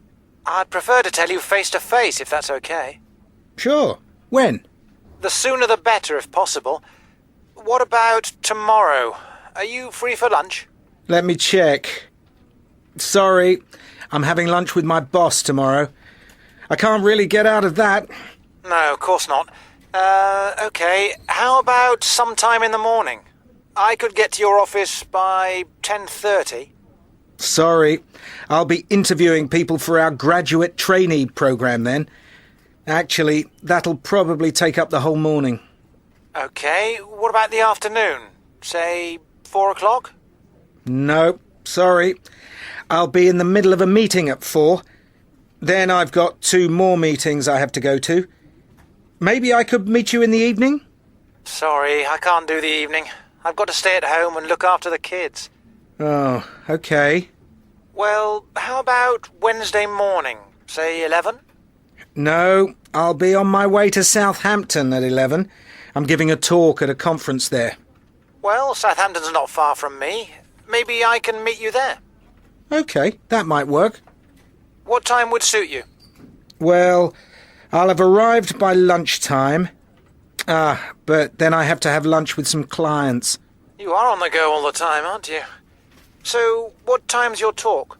It starts at 2, so I'll have finished giving the talk by 3:30, but then I'll have to chat to lots of people. You know what conferences are like. Well, how about I buy you dinner? Yeah, fine. I'm staying in a hotel that night anyway, and going straight to work the next morning. Great. Shall we say 7:30? Yes, fine. Let me know where you're staying and I'll pick you up. Will do. Rob, Yeah? What's this all about? Tell you on Wednesday. See you then. Bye. Oh, that was a hard day. It's good to be home. So how did the conference go? Did they like your talk? Yes, I think so. Nobody walked out, anyway. Well, that's good. So, you said that you had something interesting to tell me. Yeah. I had dinner with Rob last night. Yes, you said. How's he doing? Well, he's working freelance now. Magazine articles, that sort of thing. But Rob told me that he was planning to set up his own business. Really? What kind of business? He wants to open a coffee shop. You know, with sofas, newspapers, good music, healthy food, Wi-Fi, somewhere you can really relax. Whereabouts? In Brighton. Oh, right. Yeah. He said he'd been looking for a good location since August, and now he reckons he's found the perfect place. And where's that? Between the seafront and the lanes. You know, that nice old shopping area. That's a good spot. Lots of tourists and students. Yeah, that's what I thought. And here's the thing. Rob asked me if I wanted to go into business with him. But you've got a job. Yeah, but he'd do all the work, run the coffee shop and all that. So why does he need you? He's looking for someone to invest in the business. He said he could raise half of the money, and he wanted to know whether I could come up with the other half. How much exactly? 25,000. What? Where on earth are we going to get that kind of money?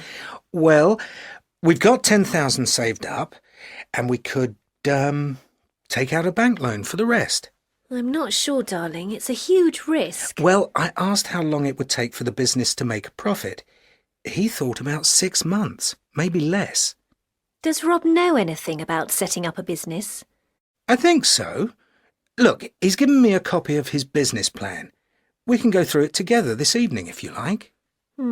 OK. Anyway, he asked me to meet him in Brighton on Saturday. Mike, I'm really not sure about this. I'm just going to talk to him, that's all. Have you discussed this with anyone at work? No. Rob told me not to talk to anyone else about it. Except you, of course. OK. But promise that you'll discuss this with me before you do anything. Course I will. So, how was your day? Hello, Daisy, it's me. Hi, where are you? I'm still in Brighton. Rob's just left. He told me to say hello to you. Thanks. So, how did the meeting go? Very well, actually. First, Rob asked me what I thought of his business plan. You thought it was good, didn't you? Yes, I was very impressed, actually.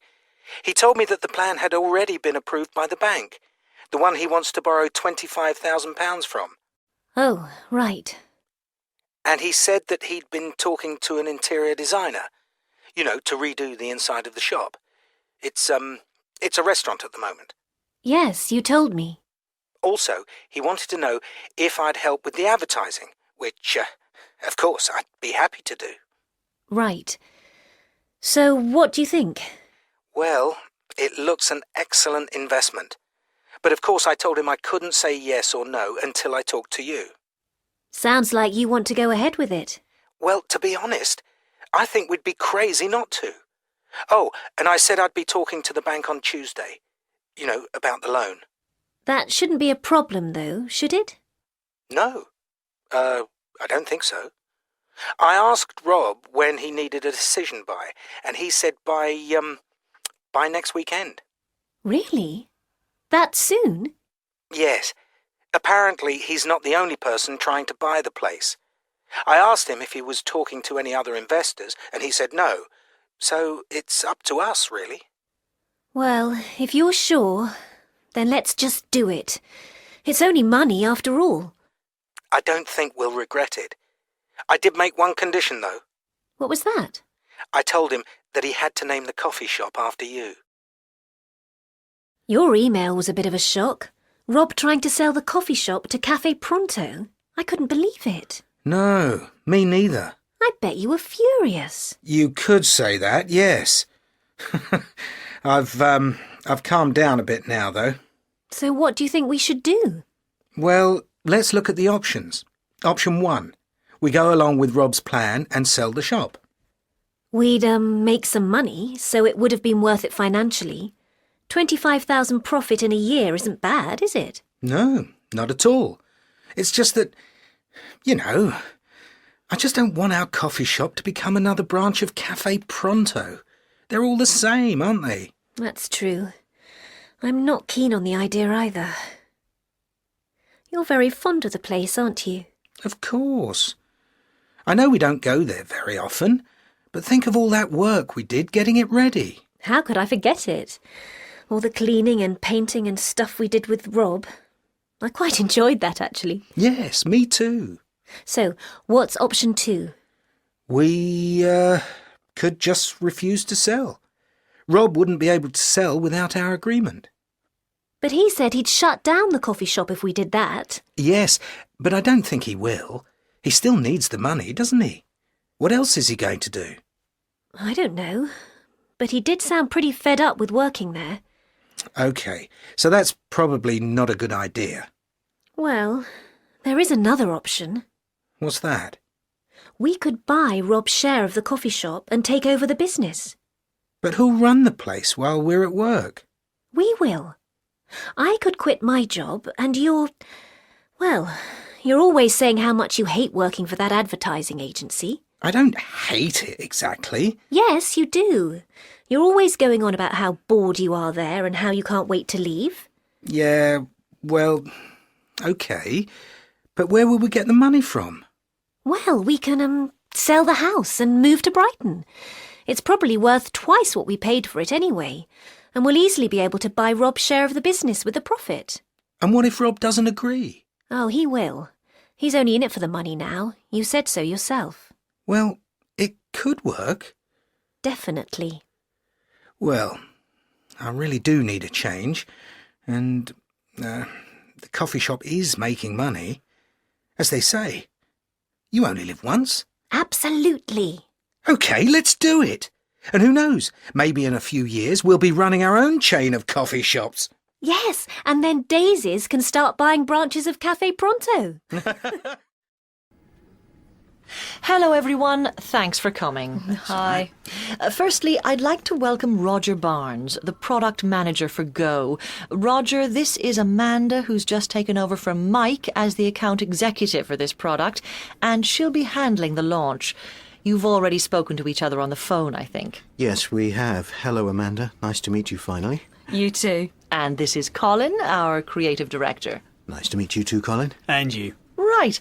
Let's see what ideas we've got for the Go campaign. Amanda?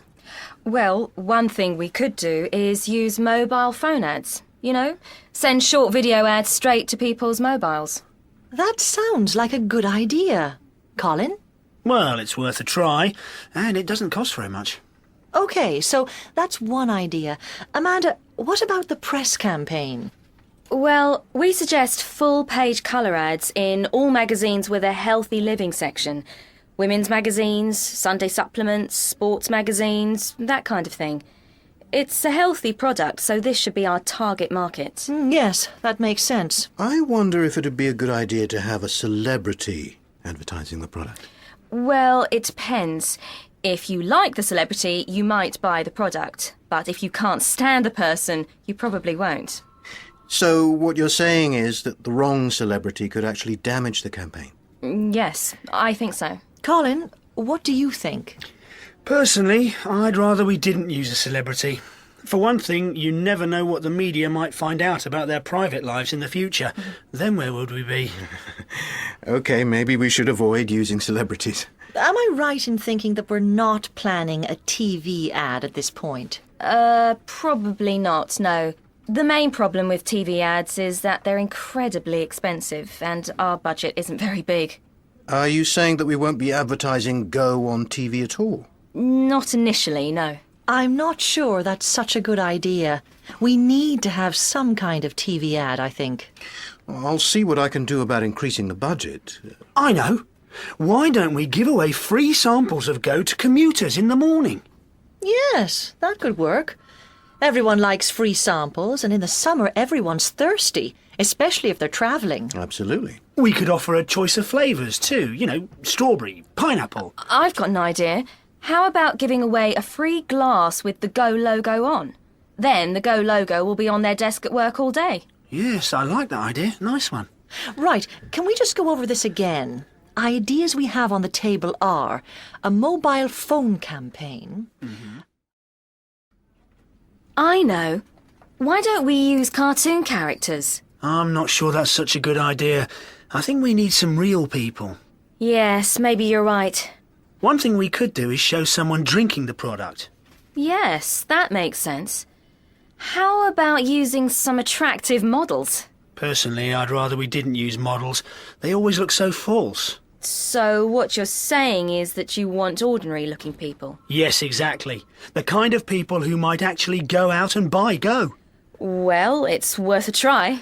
I wonder if it'd be a good idea to show how much fruit is in it. Yes, that could work. OK, can we just go over this again? Morning, Louise. Want some breakfast? No, thanks. What's up? You seem a bit stressed out. Yeah, I can't find my mobile. It might be in the bathroom. That's where you usually leave it. No, it's not there. I've looked. Oh, it really bugs me when I lose things. Did you, have you tried calling the number? Yeah, of course. But it must be switched off. It just puts me straight through to voicemail. Right. Oh, I've looked everywhere. It's not here. Maybe I lost it last night. Or someone could have taken it from your bag. Oh no, I hope not. Hey, don't panic. It's bound to be around here somewhere. But someone might be using it to phone Australia. Oh, chill out, Louise. Let's just try and work out where you left it. Then you can call and cancel it if you need to. Yeah, good idea. OK. Let's see. I met you after work. Then we popped into that trendy new cafe for a coffee. And I definitely had my mobile then because I called my mate Jackie just after we left. OK, so you didn't leave it in the cafe. Where did we go next? Govinda's. Yeah, that's right. Oh, and someone called you in the middle of the meal, didn't they? Yeah, my sister. Do you remember what you did with your phone after that? Not really, no. So you may have left it on the table or something. Possibly, yeah. Oh, maybe I should call the restaurant. It won't be open yet. Oh, yeah, you're right. Hang on a sec. You can't have left it at the restaurant because someone texted you while we were queuing outside the club. That's right, yeah. Hey! Do you remember that guy who kept staring at us all the time? He might have been waiting for a chance to steal my phone. Maybe. He was a bit weird, wasn't he? Definitely. But did we phone for a taxi when we left? No, we just stopped one in the street. And you really fancied the driver, if I remember rightly. Well, he was quite good looking, wasn't he? Yeah, not bad, I suppose. Anyway, I think that guy in the club must have stolen it. Call the phone company now and get the number stopped. Oh, what a hassle. This is really going to mess up my day. Here, use my phone. I'll go and see if there's any post. Thanks a lot. Now, what number do I call?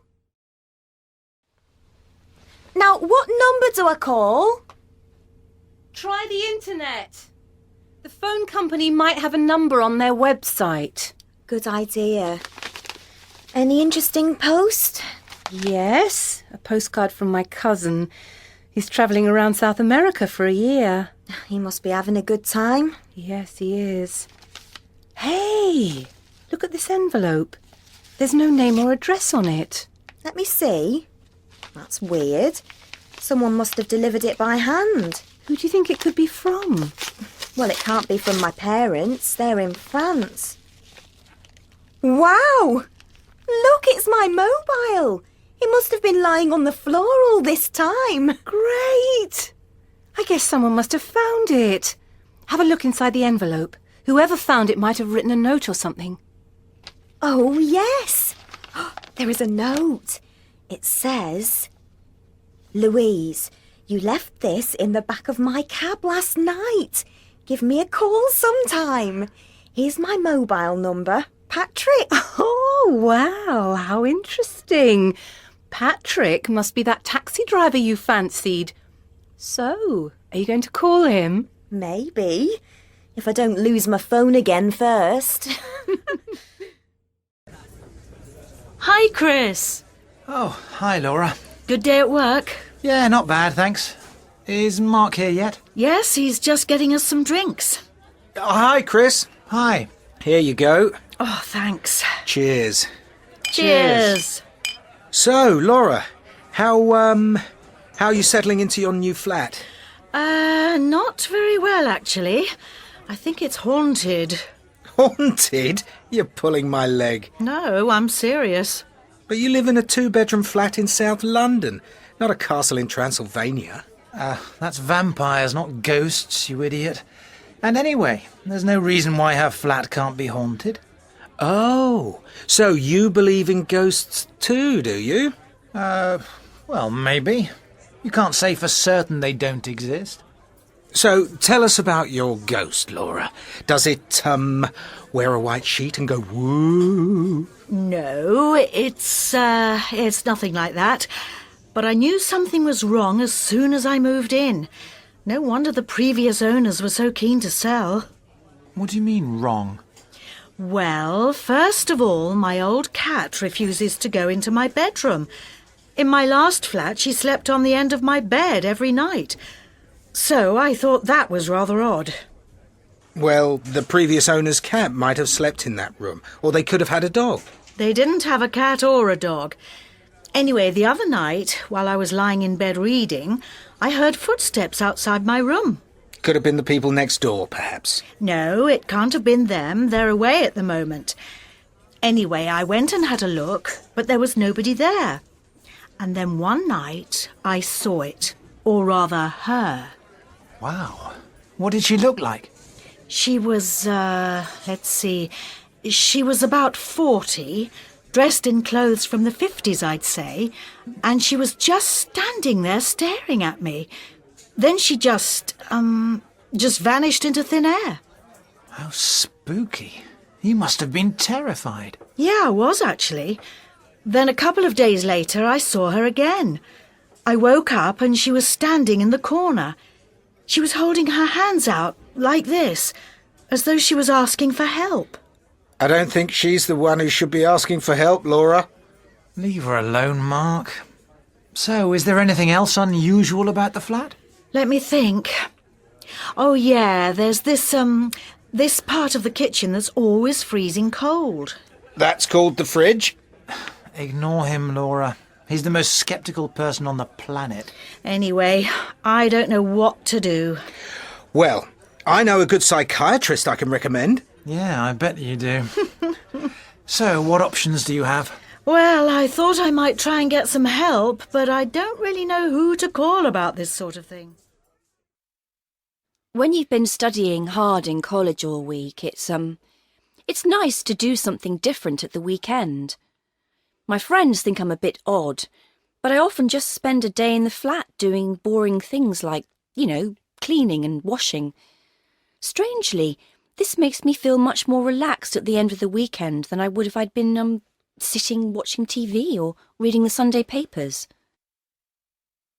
I suppose I should do a few of the household things like the washing and tidying up, but I prefer to spend time outside doing jobs like mowing the lawn and cutting the hedge, that kind of thing. It sounds like hard work, but it's actually very relaxing.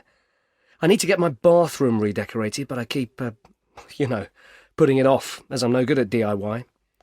One day, perhaps. I'm very busy during the week, what with working and looking after the family, so in the evenings I just tend to fall asleep in front of the TV. Saturdays are always very busy, and I usually go and watch my boys playing football in the afternoon. Sunday is my day, and you might think I'd have a lie-in and read the papers. Actually, doing a bit of decorating is my favourite way of relaxing. It's quite creative in its way, and I like making things look good. Weekends are my chance to switch off from work. I often get up early on Saturday and, do some of the household jobs and get the shopping done. I hate doing that kind of thing, so it gets it out of the way. On Saturday evenings, I usually invite some people round, and I enjoy experimenting with new ideas in the kitchen. That's how I relax mainly. I'd like to grow my own fruit and vegetables, but I haven't got a very big garden. It's great having a weekend at home, particularly in the summer when I can, just sit in the garden and do absolutely nothing. I used to be a keen tennis player, but now I don't even follow the sport on TV anymore. My favourite way of spending Sunday morning is to lie on the sofa with a big pile of papers and find some interesting articles to read while my partner prepares lunch for the family. Hello and welcome to the programme. My special guest today is sports therapist Karen Thomas. Hello.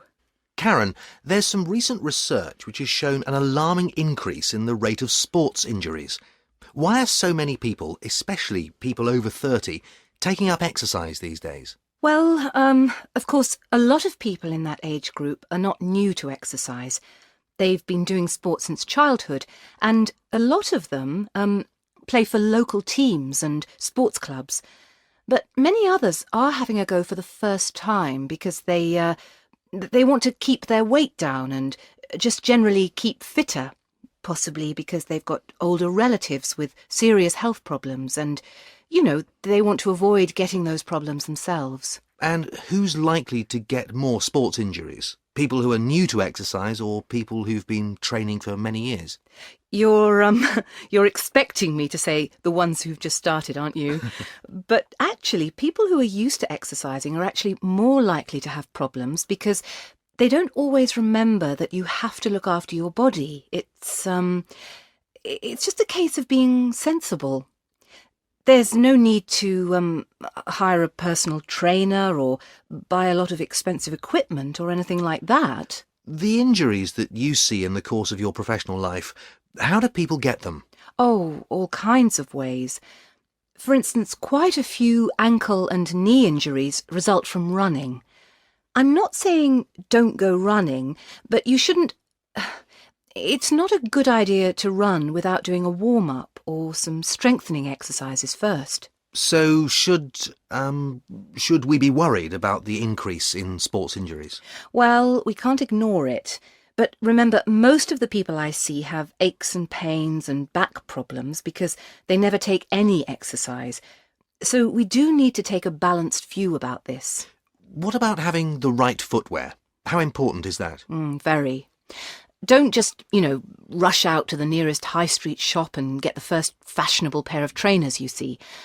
Try to find a specialist shop where the staff are well trained and professional and know which shoe will be best for people with particular needs. And you don't have to get the most expensive pair in the shop either. Many mid-price trainers are just as good. My last question, Karen.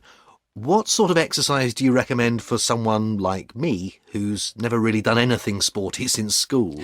Well, I would say whether you live in the country or the city, you can't beat getting out on the footpaths. Not jogging, not for a beginner, just getting those legs moving. Stepping out at a good pace for 30 minutes 3 times a week will do you more good than any number of hours sweating it out in the gym, in my opinion. Right. I'd better get exercising then. Thank you very much for coming in today, Karen. My pleasure.